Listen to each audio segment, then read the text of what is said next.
Imaginário de muita gente que busca a estabilidade, não é, bons salários, boa atividade no serviço público, porque este ano de 2024 é o ano dos concursos, pelo menos depois que o governo federal fez aquela fusão, né, ali juntando vários órgãos e organizando o Enem dos concursos. Essa pauta passou a fazer parte aí da vida de muita gente. Quem tem ensino médio, quem tem ensino superior, está buscando, sonhando essa estabilidade, só se fala no concurso. Mas você está se preparando da forma correta para enfrentar um concurso? Você vai ter uma concorrência grande, você vai ter um volume grande aí de conteúdo a ser estudado, além da sua área de formação. Muitos desses concursos precisam, por exemplo, de informações da área jurídica, e aí você precisa estudar, né? Organizar os seus estudos. Pois bem, para falar sobre isso, do quanto é importante você se organizar na preparação, a gente está contando aqui hoje com a presença da especialista em organização de estudos, a Gisele Rios. Gisele, seja bem-vinda aqui ao Jornal da Mix. É um prazer poder falar sobre esse assunto aqui dentro da nossa programação. Quer dizer que o primeiro passo para quem vai encarar um concurso é ter organização para estudar? Muito bom dia. Bom dia a todos, bom dia aos ouvintes. Então, com certeza, o primeiro passo é se organizar para isso, né? A gente sabe que hoje em dia a concorrência é muito grande. Antigamente não, mas hoje todo mundo almeja um cargo público, então a gente viu agora com o CNU muitas pessoas inscritas, então é preciso ter organização, sim. Você precisa saber quais os passos você precisa seguir para realmente alcançar essa sua vaga tão almejada. Então precisa de um planejamento, de uma estrutura, de bons materiais. Ter acesso à fonte correta, né? Porque eu percebo que na área jurídica tem muita atualização, né? Eu vi uma discussão do colega na internet e alguém estava com um livro e o livro estava desatualizado em relação a alguma coisa que já estava mais moderna em termos de legislação. Então até isso tem que ter atenção. Saber escolher o material. Isso. O melhor instrumento para você sempre vai ser o edital. Eu vejo que muitas pessoas negligenciam esse ponto, né? Vê um edital lá muito extenso, então não analisa direito. E esse instrumento para você é o maior norteador. Então nele vai ter dizendo lá tudo que você precisa estudar. E aí você realmente precisa buscar as referências mais atualizadas. A gente teve assim muitas atualizações, por exemplo, o pessoal que vai fazer para o Bloco da Saúde. Ano passado tiveram várias atualizações em leis. Então, eles precisam estar sabendo disso. Então, buscar realmente uma referência atualizada é o que se tem de melhor. Às vezes, no próprio edital, tem lá algum complemento de alguma coisa que, quando começou o edital, estava posta de uma maneira, e aí eles retificam, dizem, olha, tem uma nova informação, um novo código, né? Porque é um detalhe importante. Quando se vai fazer o concurso público, não cai apenas o conteúdo preparatório da formação da pessoa. Tem a ver também com a área de atuação, né? Muitos estatutos e leis internas ligadas àquela atividade, né? Isso, com certeza. Você deu o exemplo no início do CNU e, assim, a gente viu na entrevista coletiva deles mesmo, eles falando que não queria aquela pessoa que ia lá e realmente decorava aquilo que estava no edital. Eles querem um perfil profissional para aquilo. Então, até isso vem mudando hoje. Então, cada órgão que tem lá vaga para ele está buscando um perfil profissional. E ali, sim, tem o conteúdo, naquele edital tem o conteúdo que eles precisam para aquele perfil de candidato que eles estão almejando. Vamos considerar que esse contato nosso já seja um contato profissional e eu vou precisar do seu trabalho para você me orientar. Qual é a minha realidade? Eu saio cedo, estou aqui na rádio, tenho uma segunda atividade no horário da tarde e até pelo menos meio-dia, 14 horas, e tenho uma janela aí livre para mim de 14 até as 20 horas. E aí eu estou conversando com você, qual a orientação que você vai me dar para aproveitar esse tempo?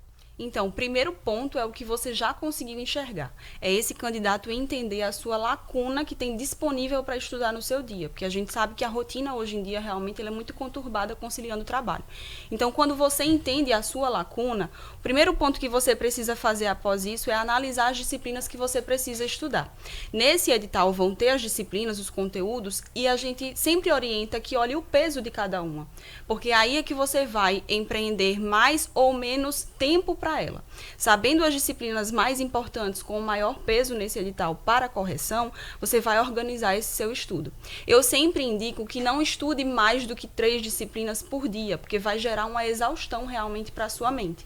Então, você precisa dividir o tempo ao longo da semana que você tem para estudar entre essas disciplinas. E aí, maior tempo para a disciplina de maior peso e assim sucessivamente até chegar àquela que tem menos peso. E sempre considerando também as suas dificuldades, porque às vezes a disciplina de maior peso é uma que você tem mais afinidade, mas outra intermediária você não tem tanta, não estudou, então você precisa dar mais atenção. Então, esse planejamento é muito importante, saber o tempo que você tem disponível, as disciplinas que precisa estudar, o peso delas, a tua afinidade ou dificuldade para poder organizar esse seu tempo de estudo. Aí vamos lá, eu estou matriculado num cursinho. Aí o cursinho, de alguma maneira, vai ordenar ali o meu conhecimento, o que eu devo fazer. O que você está colocando é que, além dessa orientação que eu possa ter do especialista, eu tenho que ter o meu tempo voltado para aquele conteúdo também. Sim, com certeza. Muitas pessoas acham que apenas fazer um cursinho é o suficiente, mas o cursinho ele vai te dar o norte, mas você também precisa ter uma contrapartida de chegar em casa, por exemplo, e reforçar aquele conteúdo. Muitos cursinhos trazem muito a questão de responder questões e aí vai para a teoria, mas você pode estar com uma dúvida maior. Então, você precisa também aprofundar isso no seu tempo livre, ter esse conhecimento realmente de entender que não é só lá que você vai estudar. Você precisa também, quando tiver no final de semana, por exemplo, aí vai aprofundar aquilo para realmente fazer com que tudo que você aprendeu lá se encaixe e você consiga fixar para na hora da prova você ir bem. Que elementos eu devo ter no processo de organização para a minha preparação que são fundamentais? É local silencioso, por exemplo? É ter uma cabine, alocar uma cabine só para focar no estudo? Fala aí desse cenário que são as opções que a gente tem para estudar. Então, se o candidato ele tem condições e ele percebe que no seu ambiente residencial, por exemplo, ele não consegue ter essa concentração, porque muitas vezes a pessoa está em casa estudando e a família, a rede social ali ao redor não entende que a pessoa está estudando, então acha que está disponível e aí fica interrompendo, chamando. Se você tem realmente condições, as cabines hoje em dia são muito importantes, você tem ali um local realmente que você vai estar centrado para estudar. Mas se você não tem condições, é muito importante, um elemento fundamental é conversar mesmo com a sua rede de apoio, com a sua família. Agora eu estou aqui no meu momento de estudar.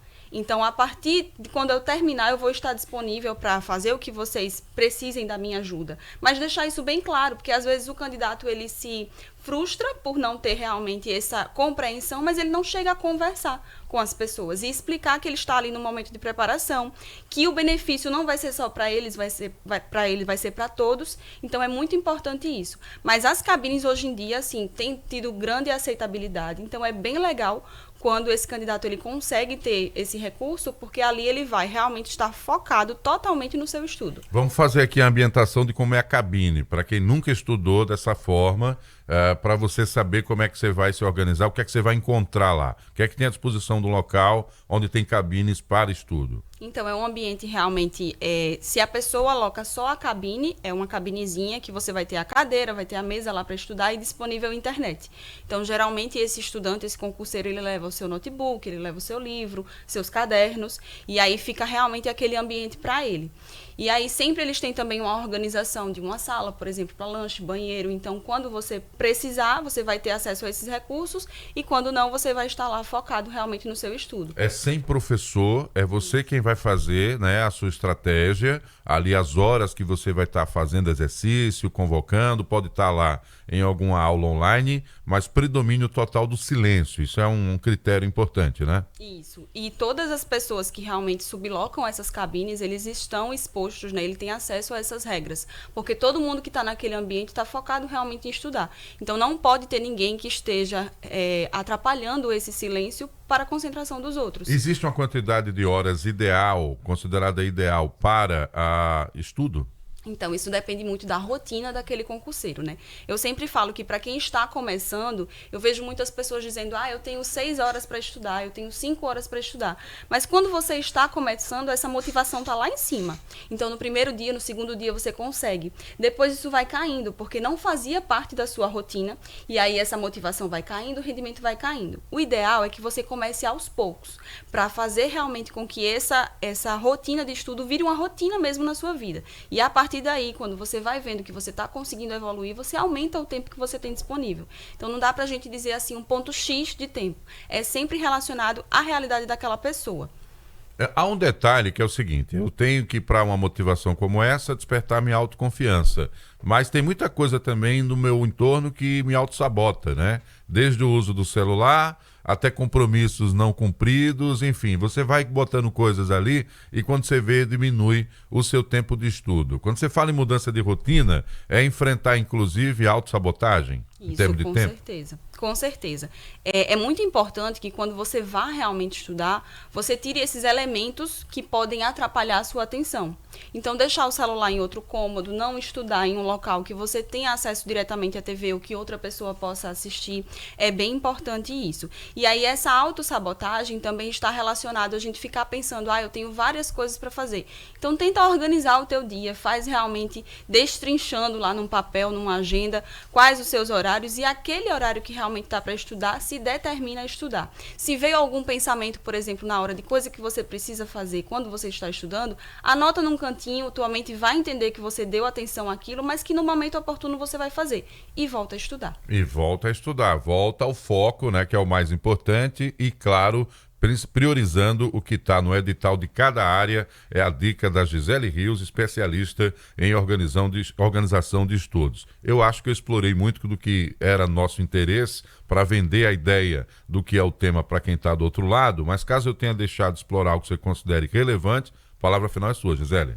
Ótimo. Então, eu quero dizer sempre que as pessoas que acham que apenas estudar é o suficiente, lembre que você precisa ter um planejamento, uma organização, definir seu tempo direitinho, definir horas de estudo, tempo para resolver questões que são muito importantes para que esse conteúdo fixe na sua mente. Então, você precisa responder questões, fazer simulados, pegar provas anteriores da banca, do concurso que você está almejando e realmente treinar. É isso que vai fazer esse conteúdo fixar. E boa sorte, né? Para você que está investindo aí nesse momento, entenda que pode ser que não seja agora, que você tem que se preparar mais um tempo, mas seguindo essa regra disciplinada trazida pela nossa especialista em organização e estudos, a Gisele Rios. Até uma próxima oportunidade, acho que esse assunto não se esgota aqui, é um pontapé inicial, mas a qualquer momento a gente pode voltar a conversar. Tenha um bom dia de trabalho, Gisele. Bom dia a todos. Valeu. 6 horas e 40 minutos, 6h40,